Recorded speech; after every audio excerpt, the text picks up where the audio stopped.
In fall, you can find Ginny Borton attempting to catch falling leaves in midair. She loves being one of the new Elmwood family members. She's an actress, director, theater educator, wife, mother, grandmother, and lover of all things furry. She told us that the last time she really felt surprised was when she was in the rainforest and a tarantula landed on her head. Hopefully that doesn't happen tonight. Please welcome to the porch, Ginny Borton.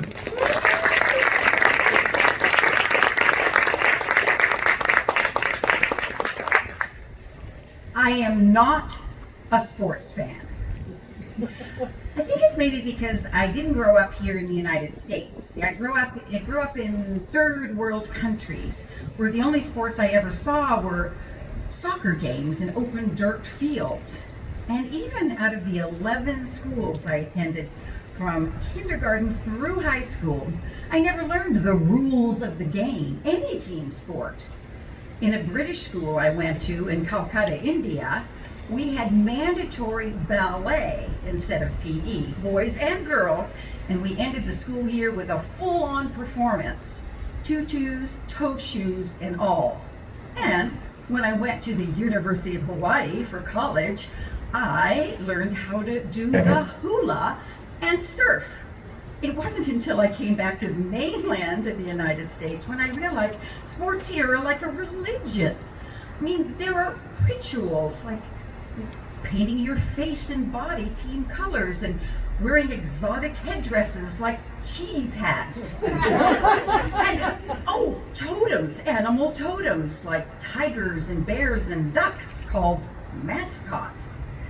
Well, fast forward to when I moved to New York City and I met the most wonderful man, Steve.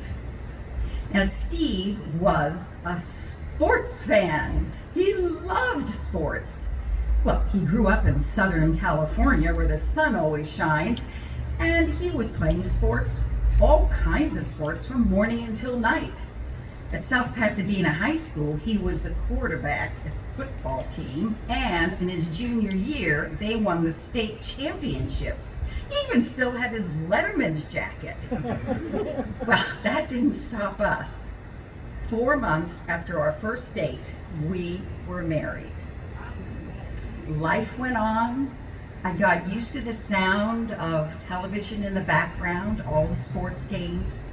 It was actually rather a comforting sound because I knew he was happy on the couch and I was doing my own thing, unless I would hear this blood-curdling scream from the living room, and I'd come in thinking the ceiling had fallen down, and there he was, groaning at the television screen. Something else happened too when he was watching sports. And said his hearing, I don't know, something happened to his hearing. He couldn't hear my voice. Like, I would say things once, twice, maybe 3 times, and he just couldn't hear me. And then when he finally heard me say something like, "Dinner is ready," he would say, "Okay, honey, just a minute." And I learned to say, "Well, do you mean a football minute or a regular minute?" Well, everything changed on September 11th, 2001. We had been happily married for 15 years, and Steve was working at 14 Wall Street, downtown Manhattan. He usually took the train to Hoboken and then the ferry across to the World Trade Center. That morning was a crystal clear fall day, and he called me from the ferry. It was 8:30 in the morning, and said, "Have a fantastic day. It's so beautiful. I can see everywhere for miles around." And we said goodbye.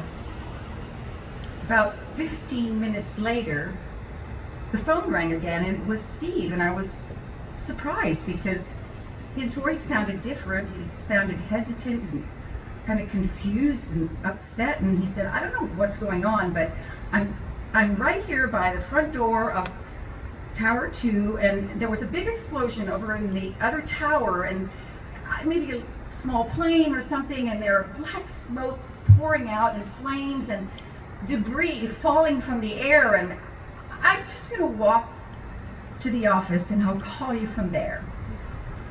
And he hung up. Well, I got many, many phone calls from family and friends from all over the country, all over the world. I'm so grateful for their love and support. But they weren't the call that I was desperately hoping for. And then, what seemed like an eternity of hours, the phone rang again, and I picked it up, and it was Steve. And he said, I'm at Grand Central. Can you pick me up in Tarrytown? I ran to the car, picked up our daughter Carissa, who was in lockdown at Nyack High School. We went across the Tappan Zee Bridge until we got to the train station, and we came back home. We were all in such shock. Our whole world had been turned upside down. The ground felt like jello. And I was worried about Steve. He was very quiet and not himself. And then, after 8 quiet days, Major League Baseball decided to start playing games again. And the Yankees were in the playoffs. And the Yankees were in the World Series. And I started hearing that sound, that familiar sound, that comforting sound on television of the game. And I saw Steve sitting there on the couch, and I wanted to sit right next to him. And we sat together, and he patiently explained every play by play, and then he told me all about the players, and I got to know my favorite ones like Andy Pettit and Derek Jeter and Mario Rivera, the closer. And I could breathe again normally during that time, and I could feel that there was a sense of hope in the world. And as I looked at Steve, I realized I was falling in love with him all over again. And I fell in love with baseball.